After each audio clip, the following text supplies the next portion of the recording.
Hello learners, good morning, good evening, good afternoon. तो कैसे हैं आप सब? स्वागत है आप सभी का इस ऑडिट पॉडकास्ट सीरीज़ में। तो आज का हमारा टॉपिक है प्रोफेशनल एथिक्स। अगर बात आती है प्रोफेशनल एथिक्स के क्लॉजेस को समझने की, तो वो सब आप कर चुके होंगे। या दूसरी बात आती है उसे आइडेंटिफाई करने की, क्लॉजेस में क्वेश्चन में कौन सा क्लॉज बोलना चाह रहा है वो आइडेंटिफाई करने की। उसके लिए मैंने एक PDF पहले से ही वीडियो बना रखा है और वो PDF मैंने अपने टेलीग्राम चैनल पर डाल रखी है, जिससे आप क्लॉजेस को आइडेंटिफाई कर पाएंगे। अब आती है बात, क्लॉजेस को आइडेंटिफाई कर लिया, फिर हमें क्लॉजेस कोड करके अंदर का मैटर लिखना होगा। अब अंदर का मैटर अगर हमें याद होगा तो बहुत ही अच्छा, नहीं तो फिर हमें अपनी लैंग्वेज में लिखना पड़ेगा। और अगर ICAI को अपनी लैंग्वेज में नहीं और उनकी लैंग्वेज में आंसर मिलता है तो हमें नंबर पूरे मिलते हैं। तो चलिए याद करना शुरू करते हैं। फर्स्ट शेड्यूल और सेकेंड शेड्यूल। फर्स्ट शेड्यूल में 4 पार्ट है और सेकेंड शेड्यूल में 3 पार्ट है। स्टार्ट करते हैं first schedule part 1। A CA practice deemed to be guilty of professional misconduct if he, clause 1, allows any person to practice in his name as chartered accountant unless such other person is also a CA in practice and is in partnership with him or employed with him. Clause 2, न देने का. A CA in practice deemed to be guilty of professional misconduct if he pays or allows, agrees to pays or allow directly or indirectly any share commission brokerage in the fees or profits of professional business to any person other than member of institute, partner, retired partner, legal representative of deceased partner or member of any other professional body. Clause number 3, न लेने का.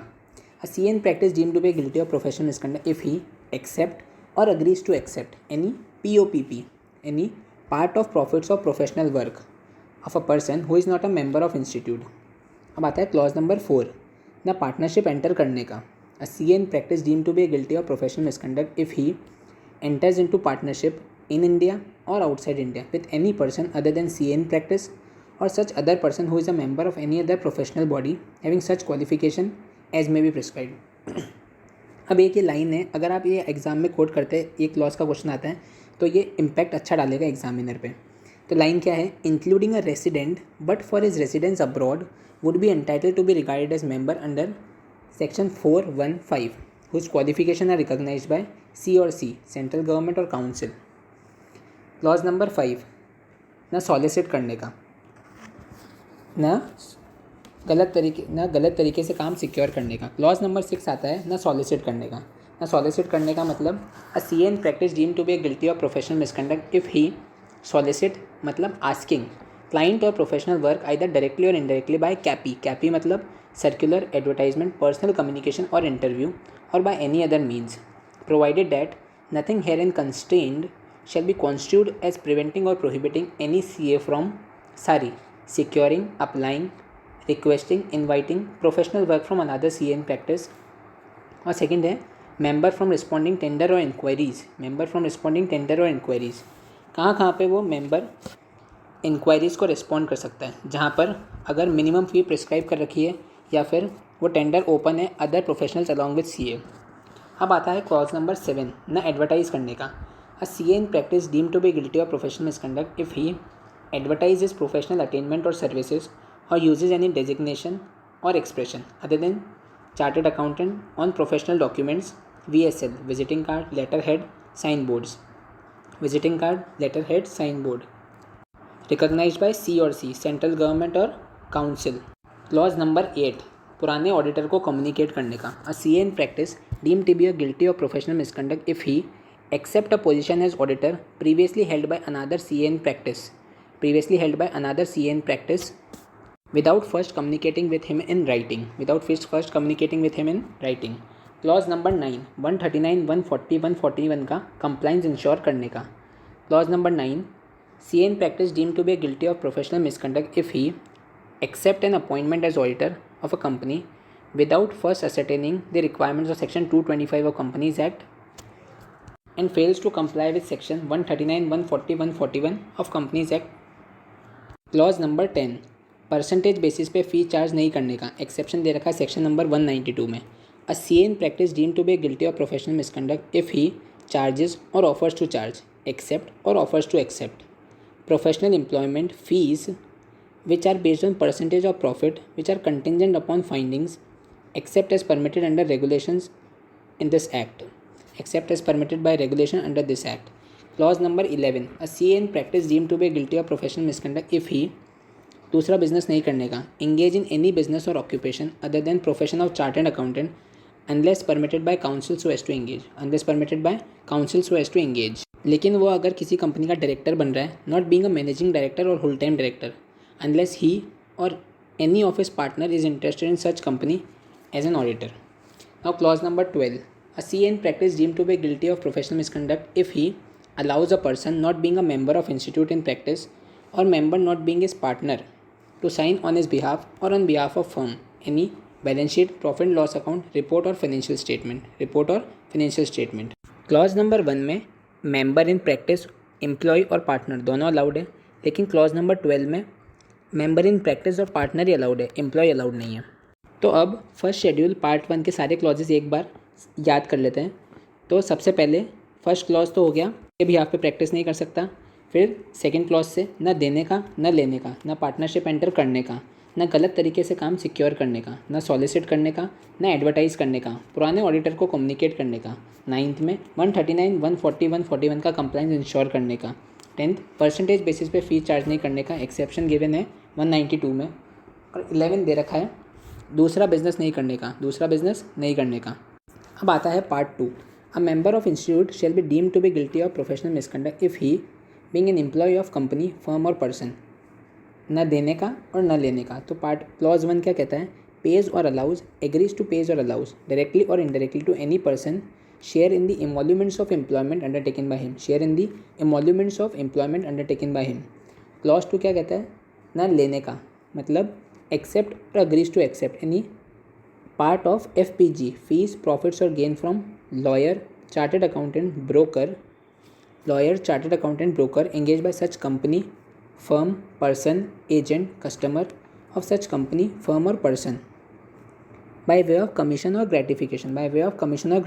एक बार वापस, a member of institute shall be deemed to be guilty of professional misconduct if he, being an employee of company, firm or person, accept or agrees to accept any part of fee, profit, gain from lawyer, CA, broker by such company, firm or person, agent, customer of such company, firm or person by way of commission or gratification।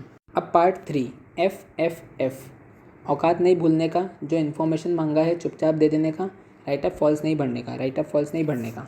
तो part 3 क्या कहता है? A member of institute whether in practice or not shall be deemed to be guilty of professional misconduct if he, F, fellow, not being a fellow of institute, act as a fellow of institute। Clause 2 कहता है F मतलब failure to supply information, does not supply information called for, does not comply with requirement asked for। कौन मांगता है? Institute. कौन चलाता है? C और C, council or committee by DD, body DC, disciplinary directorate, board of discipline, disciplinary committee. Clause number 3, F मतलब false, IRA, while inviting professional work from another chartered accountant or while responding to tender or inquiries, advertising through write-up, gives information which knowing to be false। IRA inviting professional work, R मतलब responding tender or inquiries, A मतलब advertising through write-up। ये हो गए 3 part ख़त्म। अब चौथा part है, वरना 6 महीने की जेल हो जाएगी इसलिए इंस्टीट्यूट का नाम बदनाम नहीं करने का। तो पार्ट 1 क्या कहता है? पार्ट 4 क्या कहता है? A member of institute whether in practice or not shall be deemed to be guilty of other misconduct if he, clause 1, if he is held guilty for any civil or criminal court for an offence which is punishable with imprisonment for a term not exceeding 6 months। और clause 2 क्या कहता है? In the opinion of council being brings disrepute to the profession or institute as a result of his action whether or not related to his professional work। ये होता है हमारा first schedule ख़त्म। अब स्टार्ट करेंगे हम second schedule part 1 clause 1। Part 1 कैसे याद करेंगे?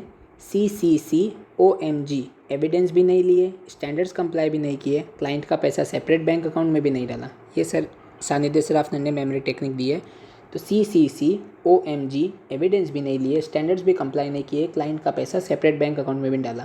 Clause number 1, C is for confidentiality, another C is for certification without examination, another C is for contingent upon future event, O is for opinion मतलब expression of opinion when substantial interest is involve, M मतलब material fact, material misstatement. 7th आता है grossly negligent, 7 आता है grossly negligent. फिर 8, 9, 10 evidence भी नहीं लिए, स्टैंडर्ड्स भी कंप्लाई नहीं किए, क्लाइंट का पैसा सेपरेट बैंक अकाउंट में भी नहीं डाला। तो चलिए याद करते हैं clause number 1। A CA in practice deem to be guilty of professional misconduct if he discloses information acquired in the course of professional engagement to any person other than his client, so engaging him without the consent of his client, otherwise than required by law for the time being in force. Clause number 2 है certification without examination. तो clause 2 क्या कहता है? A CA in practice deemed to be guilty of professional misconduct if he certify or submit in his name or in the name of firm a report on examination of financial statement unless examination of such statement and related records has been made by him, partner, employee in his firm by another CA in practice. Clause number 3. Contingent upon future event. A CA in practice deemed to be guilty of professional misconduct if he permit his name or the name of his firm to be used in connection with EOE, estimate of earning, contingent upon future transaction in manner which may lead to the belief that he vouches for the accuracy of forecast. Clause number 4 मतलब opinion, 2 का square 4 मतलब opinion 2 से आएगा 20% और 2 साल का cooling period. तो expression of opinion on financial statement of any business or enterprise in which he, his firm, partner in his firm has substantial interest. Clause number 5 material fact. Clause number 5 is material fact. A CA in practice deemed to be guilty of professional misconduct if he fails to disclose material fact known to him which is not disclosed in financial statement, but disclosure of which is necessary in making such financial statement is not misleading.